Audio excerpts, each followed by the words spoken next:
Baik, Bismillahirrahmanirrahim. Eh, Teman-teman sekalian, asatid yang saya hormati, Alhamdulillah kita tiba pada semester 4, yang mana kita memiliki materi kuliah yang berjudul Sejarah Pemikiran Ilmu Komunikasi Islam. Nah, apa sebenarnya yang akan kita pelajari di sini? Di sini saya ingin menyampaikan rencana program dan kegiatan pembelajaran semester ya, atau RPS lah sederhananya. Ini eh, apa saja sebenarnya yang ingin kita capai, kan? Tentu di sini kita pengen mencapai apa namanya pengembangan implementasi ilmu pengetahuan, khususnya nilai-nilai Islam dalam komunikasi. Di sini sifatnya kita mencari ya, karena kita harus menjelaskan komunikasi itu dalam literatur agama Islam, ya. Sehingga kita mesti mencari apa yang ada dalam buku-buku yang ya katakanlah klasik lah ya. Ini bukan klasik, cuman ya emang buku-buku turas Islami gitu. Nah, lalu apa sebenarnya yang ingin kita pelajari di sini? Yang ingin kita pelajari di sini ini pertama dari definisi komunikasi Islam itu sebenarnya apa? Yang terkait dengan komunikasi Islam secara mendasar ini mungkin akan ada kuliah bersama gitu ya. Ini yang akan saya ceramahkan ke antum apa sebenarnya dakwah, iklan, Itisol atau lafat itu sebenarnya bagaimana? Lalu ada juga ayat-ayat tentang komunikasi dalam Al-Quran. Ya, ada kaulan aziman, kaulan baligon, kaulan kariman, serta yang lainnya. Ada juga dasar etika komunikasi dalam Islam. Ya, kebenaran, kejujuran, ya, objektivitas. Yang keempat ada tujuan komunikasi dalam Islam itu seperti apa? Yang kelima ada hiwar atau dialog. Ya. Jadi dalam hadis atau ayat Al-Quran itu memang selalu ada dialog-dialog. Dalam sirah Nabawiyah itu juga ada dialog-dialog. Dialog itu juga mencerminkan, ya tentu saja ya, kecerdasan orang-orang yang berdialog tentu saja. Lalu juga mencerminkan apa saja hal-hal penting yang didialogkan. Atau topik dialog dengan orang lain itu seperti apa. Nah ini juga menarik untuk kita bicarakan. Lalu ada komunikasi dakwah pada masa Nabi. Itu seperti apa ya? Apakah dakwah rahasia itu efektifnya seperti apa? Ada dakwah terang-terangan, ya ada juga komunikasi dakwah era Khulafaur Rasyidin. Ini sebenarnya bagaimana eh, para khalifah itu berdakwah, bagaimana penanganan Abu Bakar terhadap orang murtad pada masa itu, ya. Dan ada Umar bin Khattab serta yang lainnya. Ada komunikasi dakwah di era Bani Umayyah itu seperti apa? Tentu banyak dialog-dialog yang bisa kita cari. Ada perkembangan khutbah, ilmu tata bahasa, ya, ada juga di era Bani Abbasiyah, ya, itu nanti ada mulai ada kriptografi. Kriptografi itu seperti apa ya? Ya semacam alat komunikasi lah katakanlah. Lalu ada apa namanya prototipe dari kamera, ya, atau gambar. Jadi karena itu sudah mulai banyak berkembangnya seni ya, era seni di era Bani Abbasiyah itu. Sehingga kita bisa mengetahui apa sebenarnya yang berkembang dari aspek komunikasinya. Lalu kita memiliki juga sejarah dakwah Islam di Indonesia. Ini kita mungkin akan ringkas saja. Ya. Di selain Arab juga kita akan bicarakan ya. Ada juga dakwah di Indonesia itu sebenarnya bagaimana bentuknya. Ya, lalu yang terakhir kita akan mengkaji ya katakanlah beberapa tokoh-tokoh lah ya, yang representatif dan punya pengaruh di Indonesia gitu. Dari mana tokoh itu bisa berpengaruh, bagaimana pengaruhnya dan lain sebagainya itu bisa dibicarakan di sini. Nah, itu kalau kuliah yang reguler atau ceramah.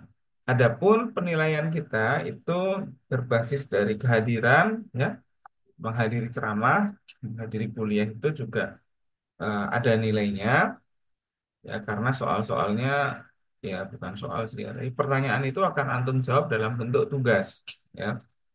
Tugasnya adalah tugas tematik ya atau pilihan ya. Antum bisa memilih, antum bisa memilih apa ya istilahnya itu melanjutkan ini untuk teman-teman yang disimak ya, melanjutkan penulisan artikel ya, sejarah peradaban yang lalu itu lebih spesifik lagi. Ya, jadi melanjutkan misalnya antum menulis di Bani Umayyah atau menulis di era apa itu kan juga bisa dilanjutkan ya. Bisa juga seperti itu. Atau antum bisa mengambil opsi mencari hadis-hadis komunikasi ya. Ini biasanya teman-teman untuk yang Robitoh ya, karena proyek ini sudah ada dari tahun lalu dan sebenarnya yang Siman boleh memilih ini ya. Contohnya ini punya Ustadz Hilmi kayaknya 2 tahun lalu ya. Ini ada hadis tentang larangan gibah itu apa. Tapi tentunya antum harus berbeda dari yang sebelumnya. Ya, antum harus berbeda dari yang sudah ada untuk teman-teman ini. Ya, jadi ada larangan mencuri dan lain sebagainya. Ini bisa melihat hadis-hadisnya dalam kitab-kitab sahih ya. Ini contoh yang lain komunikasi persuasif. Nah, jadi bisa juga dari suatu teori lalu dicari hadisnya, kan? Ini hadisnya bagaimana? Itu yang kita bicarakan tadi. Kita mencari dialog-dialog yang menarik, ya kan? Dialog-dialog yang bermakna, kan? Dialog-dialog yang bermakna itu seperti apa ya? Contohnya dialog Nabi ketika ada orang yang dia itu pengen masuk Islam tapi saya pengen tetap zina walaupun saya seorang muslim. Sehingga Nabi itu mengajaknya dialog. Dialognya menarik nanti antum bisa baca sendiri gitu ya. Nah, itu terkait dengan dialog-dialog cerdas Nabi, sahabat dan juga mungkin para ulama. Nah, itu dialog itu adanya dalam kitab-kitab hadis, tafsir ya yang klasik-klasik khususnya yang turas gitu ya. Adapun referensinya nanti bisa antum temukan di dalam RPS kita. Ada jenis-jenis tugas seperti itu. Ada juga hadis-hadis tematik ya, seperti komunikasi antar pribadi atau hubungan antara bagaimana etika seorang muslim dalam menjaga lisan itu tema tugasnya bisa seperti itu. Jadi ini tugasnya bisa luas ya. Yang penting standar makalahnya antum sudah tahu ya kalau tugas makalahnya itu berapa jumlah katanya. Tentu saja ya 3.500-an ya 3.500 kata gitu ya. Dan harus ada hadisnya dan ada ayatnya juga ya. Hasil akhir dari tugas ini antum bisa terbitkan di website atau nanti antum bisa jadikan jurnal itu bisa juga. Nah, ini ada contoh lain yang menarik ya. Ini Sidki ini yang Robitoh ya. Ini nilai tertinggi. Jadi ini menuliskan hadis-hadis tentang tematik ya, misalnya kebiasaan mencela dan juga langsung menghadapkan dengan teorinya seperti apa, teori komunikasinya seperti apa. Ini kalau misalnya untuk ingin dapat nilai tertinggi ya seperti ini tugasnya, untuk bisa akses nanti ya. Bisa tanya ke saya nanti mana sih tugasnya atau tanya yang bersangkutan ya Ustadz Sidki Masail. Ini sebenarnya bagaimana komunikasi antar pribadi itu ada nggak hadisnya? Oh ada hadis-hadis tentang itu gitu ya. Ada teori penilaian sosial. Jadi mencari hadis dan katakanlah mengambil hubungannya dengan teori komunikasi apa. Itu yang paling paling menarik. Kalau yang lain sebenarnya juga menarik dan juga mungkin bisa menarik juga kalau diseriusi. Ya, kalau yang ini sebenarnya nilainya juga bagus juga ya sama-sama A. Cuman yang grade yang paling menarik ya banyaknya Ustaz Siti. Nah, untuk referensinya, ini antum bisa lihat di RPS ini ya. Referensi tugas ya di sini banyak kitab-kitab turos ya, ada syarah Sahih Bukhari, ada syarah Sahih Muslim, ada tafsir-tafsir.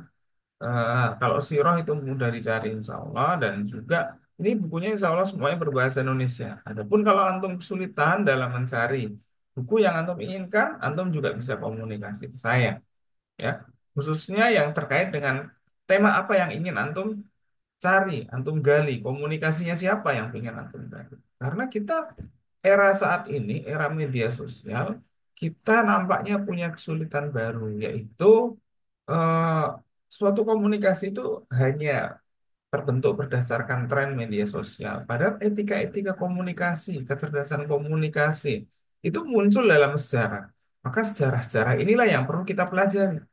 Ya, jadi kita tidak melihat buku sejarah, tapi melihat buku hadis, buku ya, buku apa namanya? Mungkin juga seperti buku Hilyatul Aulia itu antum kalau tahu buku itu ada dialog-dialog para wali gitu ya dan lain sebagainya. Jadi dari dialog-dialog itu kan menarik. ya memunculkan kita apa sebenarnya komunikasinya orang dulu tuh gimana itu ya. Etika, logika atau ya itu apakah bisa terkait dengan komunikasi, teori komunikasi modern maksud saya itu juga akan bisa antum cari dalam ini. Mungkin itu saja penjelasan saya tentang apa yang akan antum dapatkan dari kuliah ini dan apa yang akan antum jalani dan tugasnya bagaimana ya.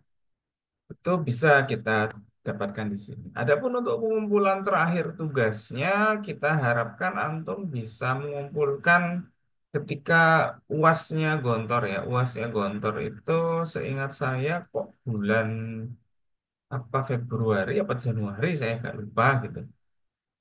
Itu bulan-bulan itu. Ya, jadi memang sih masih panjang, ini masih awal bulan Oktober. Tapi kita menuju Januari Februari itu adalah sesuatu yang pasti. Maksudnya ya bukan memastikan, tapi itu nanti antum akan nyampe ke situ tanpa terasa dengan banyaknya kegiatan di pondok dan lain sebagainya. Maka saya sarankan ambil sekarang tugasnya dan pilih sekarang juga ya. Dan nanti di pekan kedua, insya Allah mungkin pertengahan Oktober, saya akan tanya. Kalau antum sudah tidak ingin mengerjakan apapun, ya sudah. Sepertinya ya antum bisa kuliah mandiri lalu menyampaikan tugas itu di tahun yang akan datang gitu.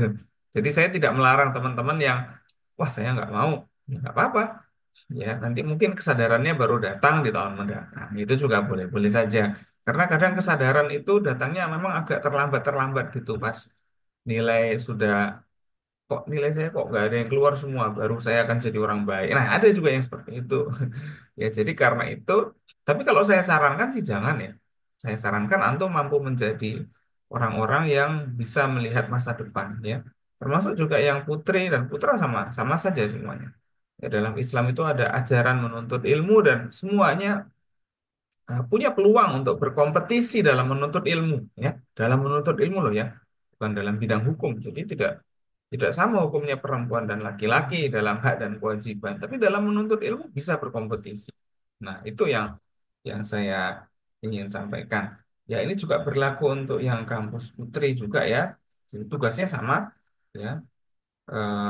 Antum bisa memilih melanjutkan ya apa yang sudah antum tulis di semester 3, khususnya masuk ke dalam karya-karya yang ada di era tersebut ya dan ditulis apa hadisnya atau dialognya dan lain sebagainya antum bisa lanjut di dalam kitab sirah-sirah yang sudah antum baca itu juga bisa antum eh, menulis makalah ya sebagaimana yang saya jelaskan tadi untuk makalah ini contohnya nanti bisa diakses di link video ini itu saja yang bisa saya sampaikan. Eh, Semuanya saya harapkan semangat selalu dan juga kita harus ingat bahwa masa depan tidak akan kita capai tanpa kita lalui hari ini dengan baik. Maka masa depan yang baik adalah melangkah dengan baik di setiap hari. Ya, karena masa depan kita itu tergantung dari, ya selain tergantung dari takdir Tuhan ya, tapi Allah itu kan nggak akan mentakdirkan sesuatu yang yang sebenarnya kita tidak apa ya istilahnya itu tidak kita lakukan gitu. Ya, misalnya kita tidak sekolah ya, kok tiba-tiba Allah mentakdir kita pintar ya mungkin itu nabi, hanya nabi saja bukan kita, gitu ya.